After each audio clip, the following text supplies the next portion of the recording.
Good day everyone. My name is Rinan Dakyo and I am the second reporter of Group B.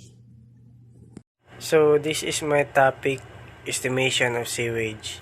Quantity of wastewater. Wastewater that must be disposed of from a community include: first is domestic, also called sanitary. Wastewater discharged from residences and from commercial, institutional, and similar facilities. Second is industrial wastewater, in which industrial waste predominate. Third, infiltration or inflow extraneous water that enters the sewer system through various means, and storm water that is discharged from such sources as roof leaders and foundation drains. Storm water resulting from precipitation runoff. Estimation of domestic wastewater. The quantity of domestic wastewater from an area will generally be about 60 to 75% of the water supplied to the area. The remainder is used in industrial processes for lawn sprinkling. Estimates of water supply must include all water from private as well as public sources. Industries often obtain water from their own wells but use public sewers or waste disposal. In this case, combined industrial and domestic wastewater may exceed the water supplied by the public system. A careful study of local conditions is necessary for an accurate estimate of wastewater flow.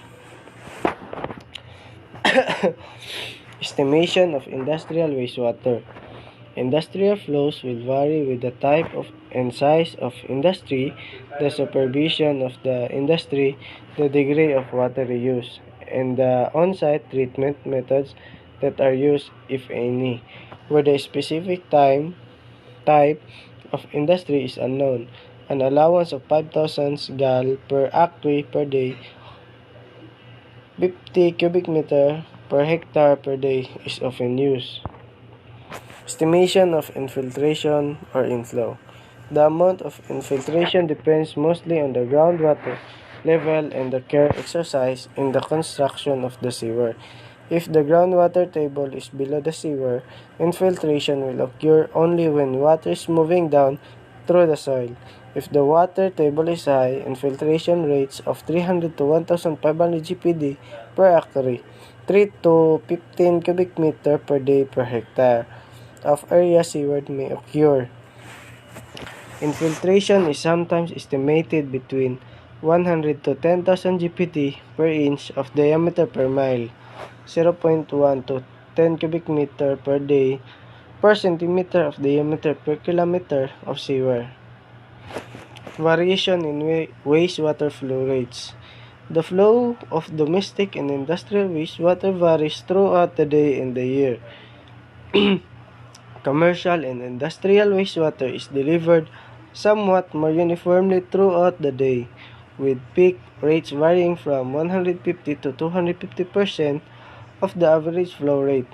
Because of storage and time lag in the sewers, the peak flows expressed as a percentage of average flows decrease as the size of the tributary area increases.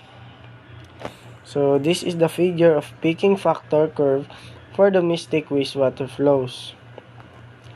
And this is the figure of curve for estimating average infiltration under high water table conditions for the design of new sewers. So next, peak runoff calculation. The rational method is used to compute the peak runoff QP following a rainfall event. It makes no attempt to estimate runoff before or after the peak, but simply estimates the one quantity of flow that is greatest. The rational method formula for peak runoff was given as QP equals A times C times I. QP equals peak runoff in CFS. A, drainage area in acres. C, runoff coefficient. I, rainfall intensity in inches per hour. The runoff coefficient was used in attempt to account infiltration into the ground and for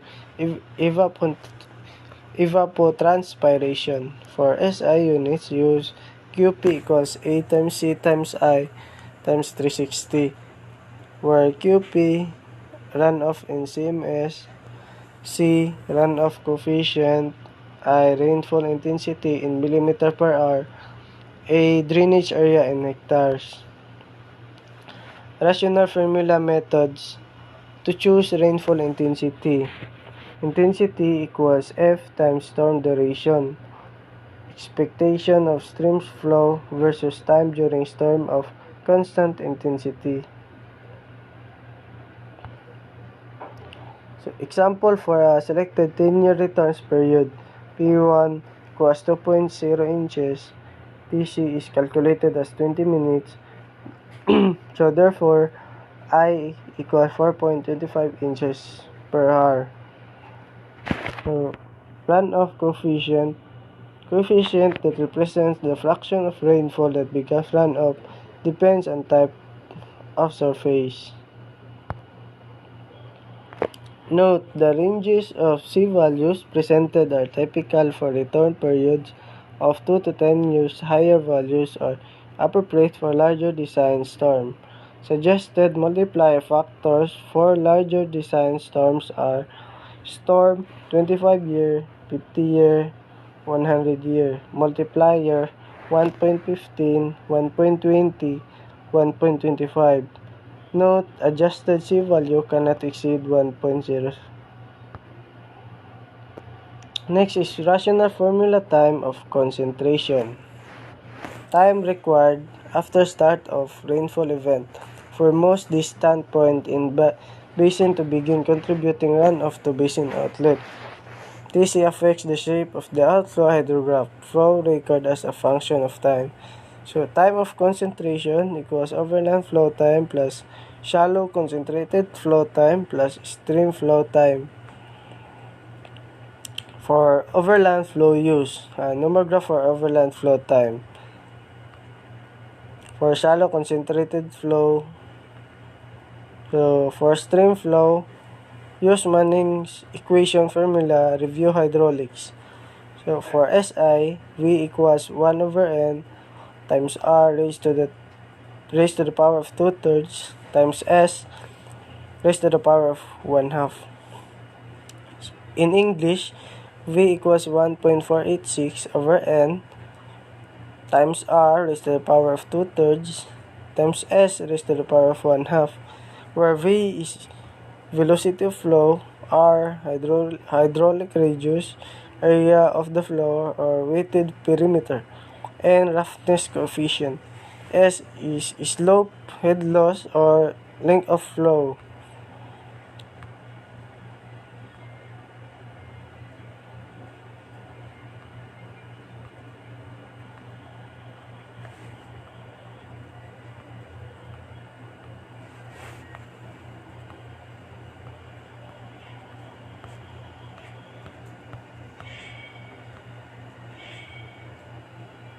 So, compute example.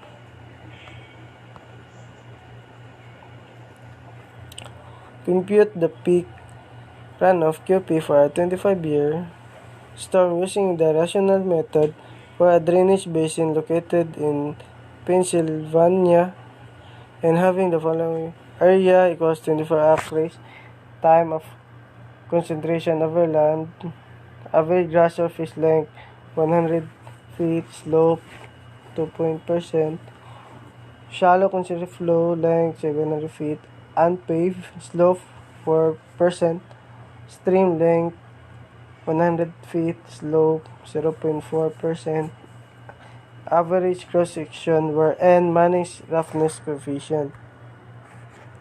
From runoff coefficient values table, M per view 0.5, acre at C equals 0.90, grass 11.5 acres at C equals 0.35, wooded 12 acres at C equals 0.25. Solution: to compute QP, the values of A, I and C must be determined in this case. A is known to be 24 acres.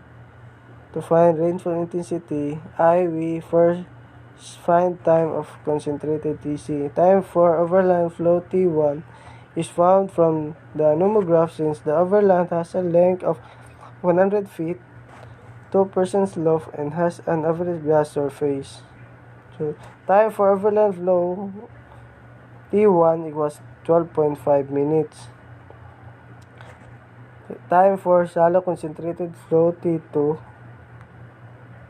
So, time for shallow concentrated flow T2 is found using the line mark unpaved in 4% slope.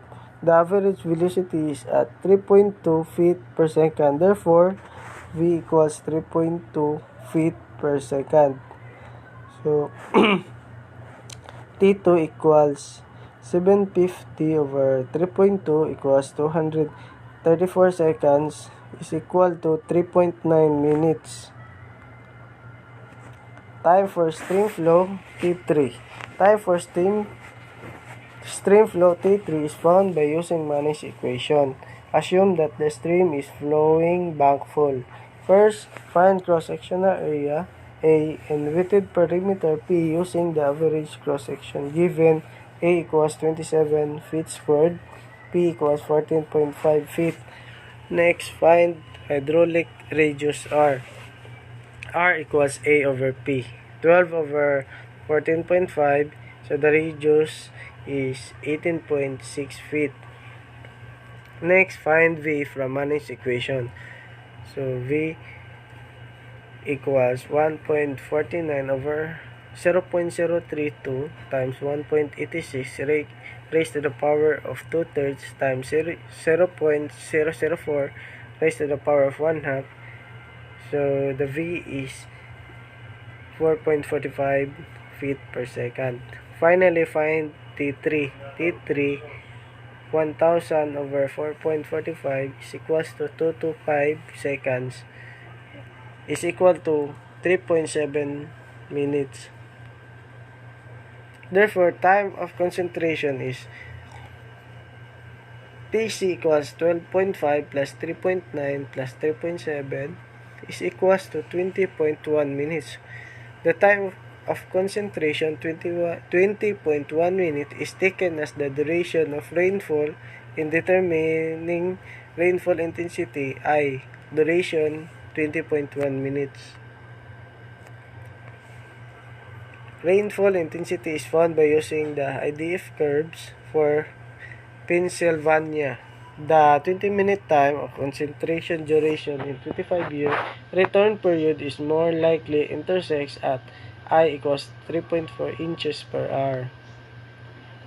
Solving the average runoff coefficient from different overland surface, the 24 acres is subdivided into impervious 0.5 acre at C equals 0.90, grass 11.5 acres at C equals 0.35, wooded 12 acres at C equals 0.25. So C equals to 0.5 times 0.9 plus 11.5 times 0.5 plus 12 times 0.25 over 24. So the result is C equals 0.31. Finally, compute the for peak runoff QP using rainfall intensity 34 inches per hour. QP equals 24 times 0.31 times 34. So the QP is 25 feet cube per second. Next is NRC methods. The NRCS method is widely used in the design of hydraulic structures such as culverts, detention basins, stream relocation, and large drainage ditches. These structures are generally have tributary drainage areas ranging from a few acres to about 25 square miles.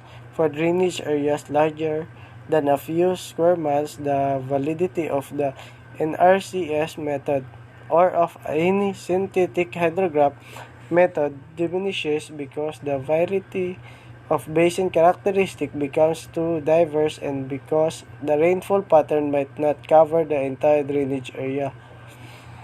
Dimensions unit hydrograph. The generalized unit hydrograph shown has 37.5% of the total volume on the rising side and 62.5% of the falling side. The dimensionless unit hydrograph can also be represented by an equivalent triangular hydrograph having the same percent of volume on the rising side as shown. The base of the triangle can derive utilizing the 37.5% volume on the rising side.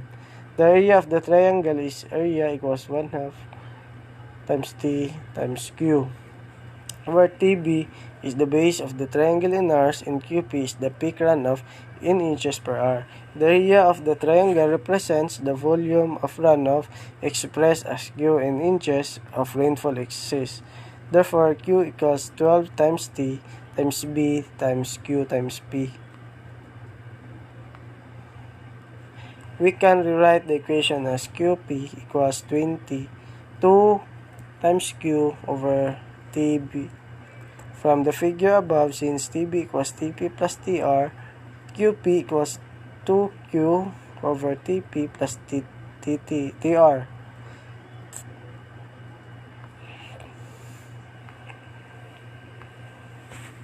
NRCS method computation. Step 1. Delineate and measure the drainage area tributary to the point of analysis. This is done in the same manner as for the rational method. In computing CN, first determine the hydraulic soil group that describes the soil in the drainage basin. Determine the rainfall excess measured in inches. Q equals P minus I squared over P minus I plus S. S equals 1000 over Cn minus 10, where Q equals runoff inches, P rainfall inches, is S potential maximum reaction after runoff begins, IA initial losses.